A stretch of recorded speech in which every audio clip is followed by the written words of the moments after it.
एक आदमी जिसके पास प्राइवेट आइलैंड था, जिसके कॉन्टैक्ट्स दुनिया के सबसे पावरफुल लोगों तक जाते थे और जिसकी डेथ ने पूरी दुनिया को डिवाइड कर दिया, जेफरी एप्स्टीन। लेकिन सवाल यह है, आखिर कैसे एक farmer school teacher global elite के बीच इतना पावरफुल हो गया? 2008 में कंट्रोवर्शियल प्ली डील कैसे मिल गई और 2019 में अरेस्ट के बाद जेल के अंदर क्या हुआ? और सबसे बड़ा सवाल, एप्स्टीन फाइल्स में ऐसा क्या है जिसके नाम सुनते ही लोग चुप हो जाते हैं?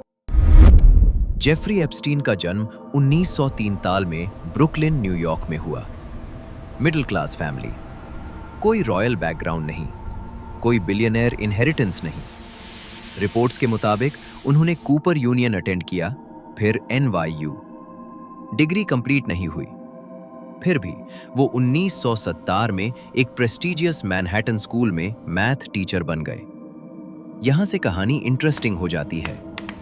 According to multiple reports, school से निकलने के बाद उन्हें इन्वेस्टमेंट बैंक बेयर स्टर्न्स में जॉब मिल गई, विदाउट अ फॉर्मल डिग्री। कैसे? इसका क्लियर आंसर कभी ऑफिशियली एस्टैब्लिश नहीं हुआ।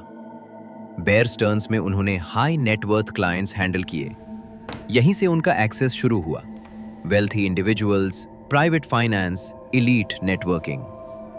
1980 तक एप्स्टीन ने अपनी फाइनेंशियल फर्म स्टार्ट की।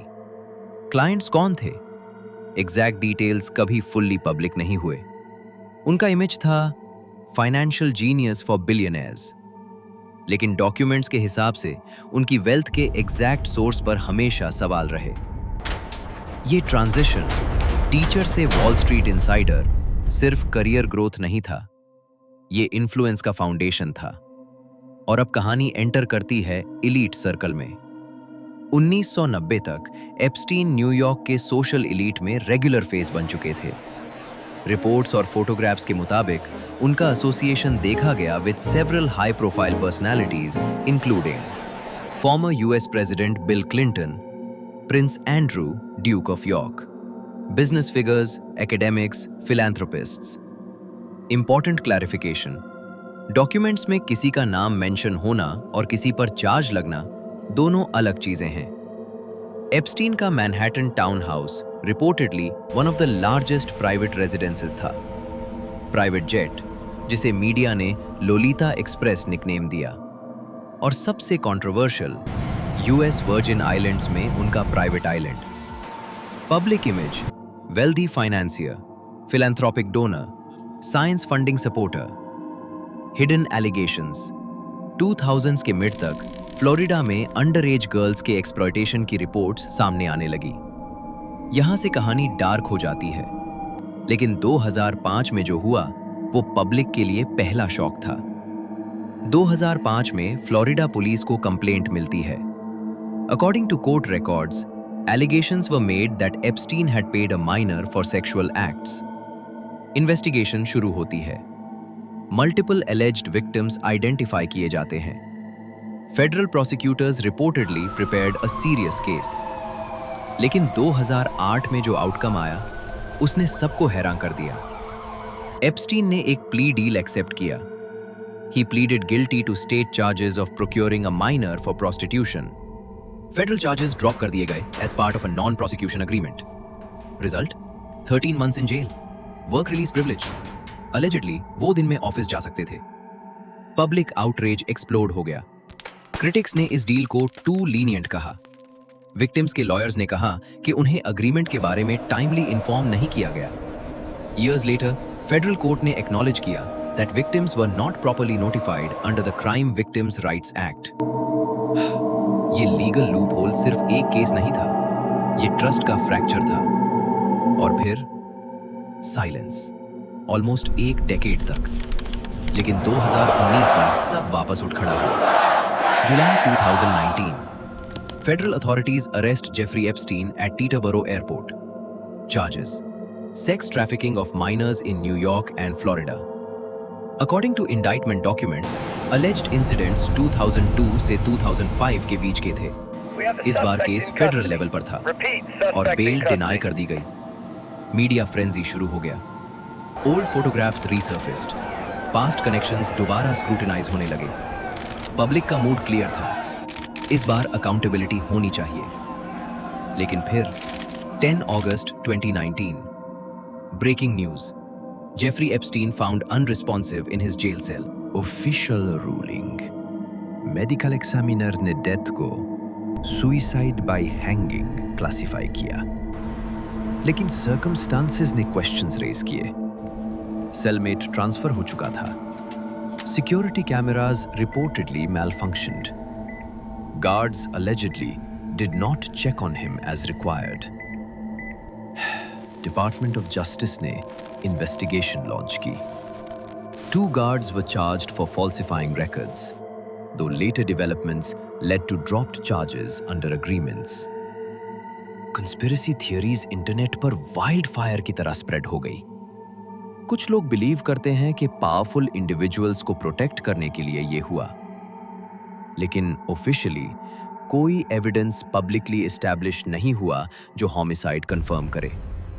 ये अनसर्टेनिटी ही फ्यूल है स्पेक्यूलेशन का, और यहीं से शुरू होती है public obsession with the Epstein files. Epstein files कोई एक सिंगल सीक्रेट लिस्ट नहीं है। इस फ्रेज का यूज मीडिया और पब्लिक डिस्कशंस में होता है, referring to court documents, depositions, flight logs, unsealed civil lawsuit records. Particularly Ghislaine Maxwell trial के दौरान और बाद में कई डॉक्यूमेंट्स अनसील हुए। इंपॉर्टेंट डिफरेंस, किसी का नाम डॉक्यूमेंट में होना ऑटोमेटिकली रॉन्ग डूइंग प्रूव नहीं करता। लोग ऑब्सेस्ड क्यों है लिस्ट से? Because high profile names appear in various contexts, flights, meetings, social events.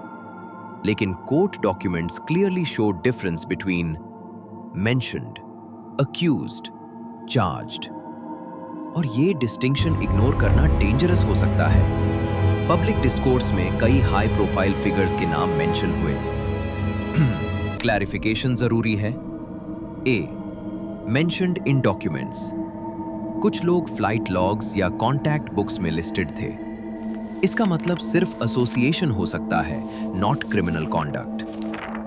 B, accused, certain individuals पर सिविल एलिगेशंस आए, but allegations are not convictions. C, charged, Epstein खुद charged थे।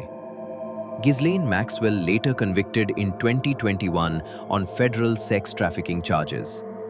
बाकी लोगों के लिए कोर्ट आउटकम्स अलग अलग है। किसी का नाम इंटरनेट पर वायरल होना लीगल प्रूफ नहीं होता। ये नुआंस ही इस केस को कॉम्प्लेक्स बनाता है, और शायद इसी कॉम्प्लेक्सिटी में ट्रूथ और स्पेक्यूलेशन मिक्स हो जाता है। इस केस का साइकोलॉजिकल डायमेंशन भी है। पावर स्ट्रक्चर कैसे काम करता है? मनी इन्फ्लुएंस करता है लीगल आउटकम्स को। मीडिया नैरेटिव किस डायरेक्शन में पब्लिक ओपिनियन शेप करता है? 2008 प्ली डील ने पब्लिक ट्रस्ट को शेक किया। 2019 डेथ ने सस्पिशन को एम्प्लीफाई किया। क्या जस्टिस सिस्टम वेल्थी डिफेंडेंट्स के लिए डिफरेंट ऑपरेट करता है, या क्या ये एक एक्सेप्शनल केस था? और एक और angle, why do people want a secret list so badly? Human psychology closure चाहता है, clear villain, clear accountability, clear answers.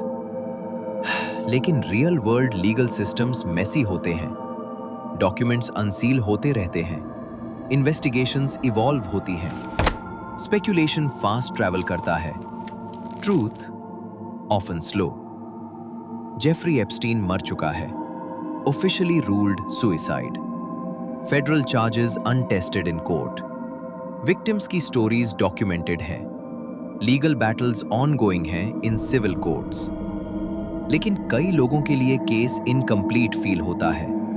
क्या 2008 का प्ली डील सिस्टेमिक फेलियर था? क्या 2019 की सिक्योरिटी लैप्स सिर्फ इनकॉम्पिटेंस थी? क्या पब्लिक स्पेक्यूलेशन अकाउंटेबिलिटी डिमांड का साइन है, या फिर हम एक नैरेटिव चेज कर रहे हैं जो फैक्ट से ज्यादा इमेजिनेशन ड्रिवन है? द एप्स्टीन फाइल्स शायद एक सिंबल बन चुके हैं।